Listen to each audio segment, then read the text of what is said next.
In the world of baseball, it's not uncommon for players to capture the spotlight with brief moments of brilliance. Some shine brightly, but only for a fleeting period, while others display sustained excellence over many seasons, cementing their legacy among the game's greats. Javy Baez, however, is a unique case. A player who reached incredible heights early in his career, only to face significant struggles as time went on. Baez burst onto the scene as a two-time All-Star, finishing as the runner-up for the National League MVP, winning a Gold Glove and a Silver Slugger award, and playing a pivotal role in breaking the Chicago Cubs' 108-year World Series drought in 2016. His ability to dazzle with both the glove and the bat earned him the nickname El Mago, or in English, the Magician. But what happened to Baez?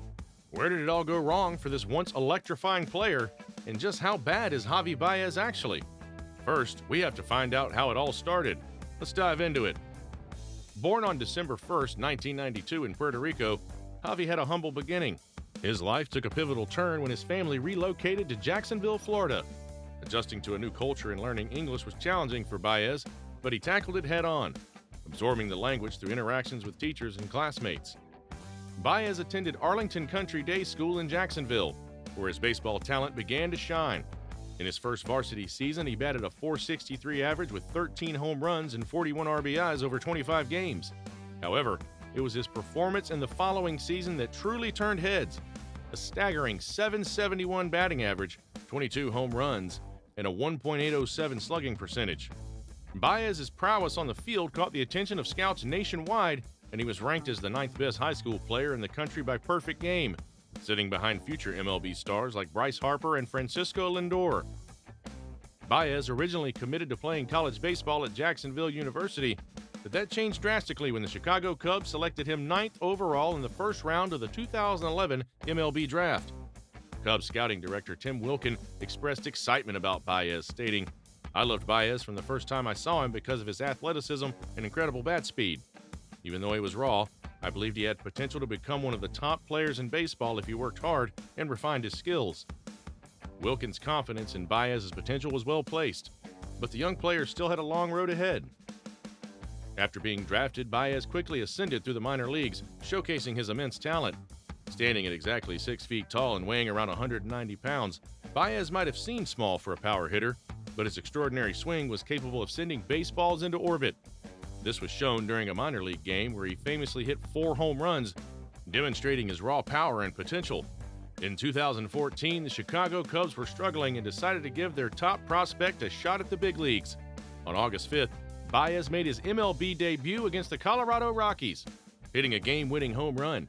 His incredible power at the plate quickly led him to becoming the first player since 1954 to hit 3 home runs in his first 3 career games. However, while Baez's power was undeniable, his aggressive approach at the plate also led to a glaring weakness of striking out often. Over 52 games, he hit 9 home runs but struck out 95 times, finishing the season with a .169 batting average. It was evident that while Baez had flair, he needed more refinement and discipline. The 2015 season was a significant year for Baez, filled with both triumph and tragedy. After a challenging spring training, he was sent back to AAA to hone his skills. Baez responded by hitting .324 over 70 games, showcasing marked improvement. Yet, the year was marred by personal loss when his sister Noelle passed away.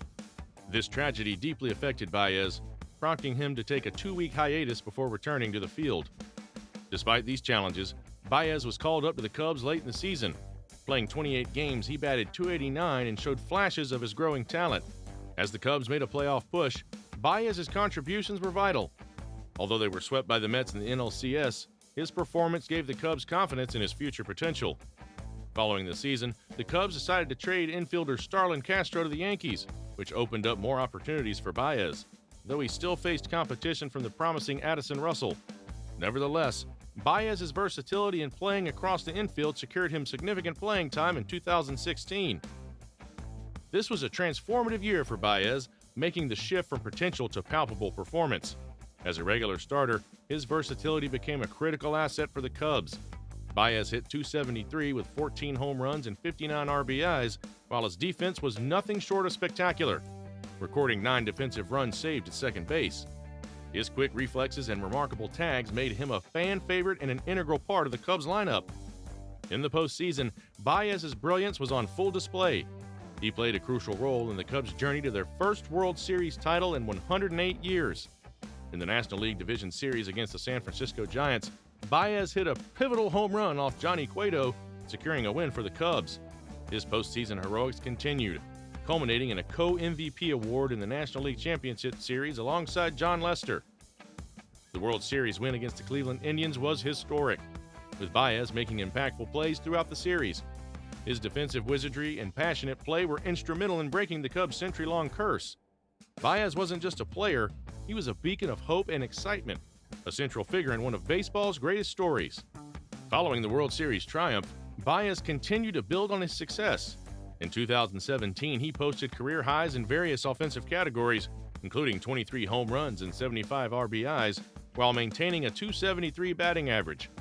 Despite facing challenges in the postseason, Baez's growing influence was undeniable.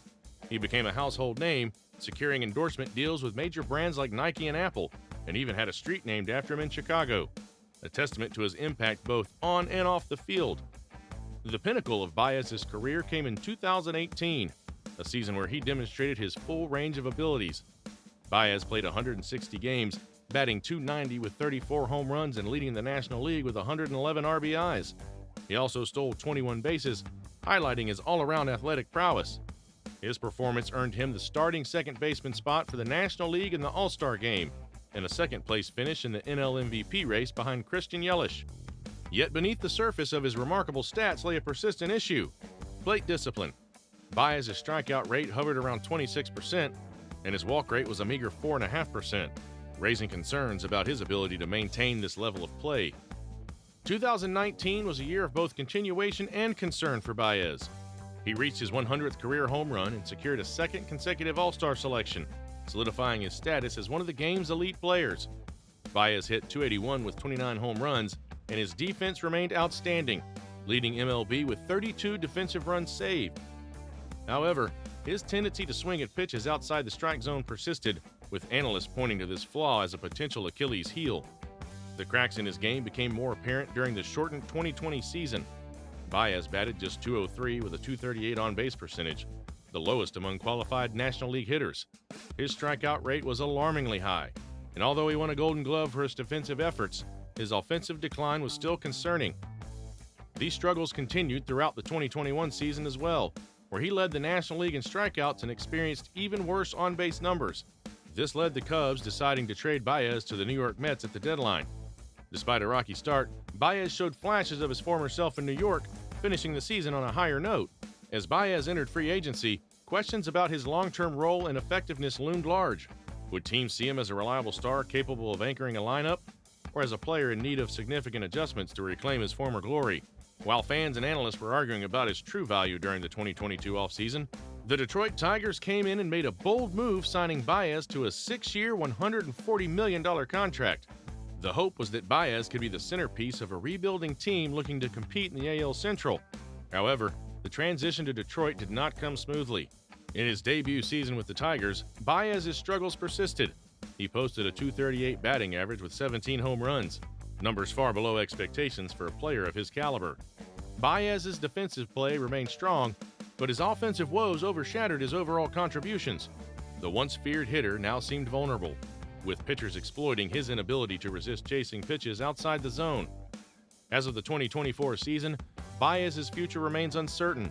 With his numbers continuing to dwindle, fans and analysts alike question whether Baez can recapture the magic that once made him one of the game's most exciting players. His journey serves as a stark reminder of the fine line between stardom and struggle in the MLB.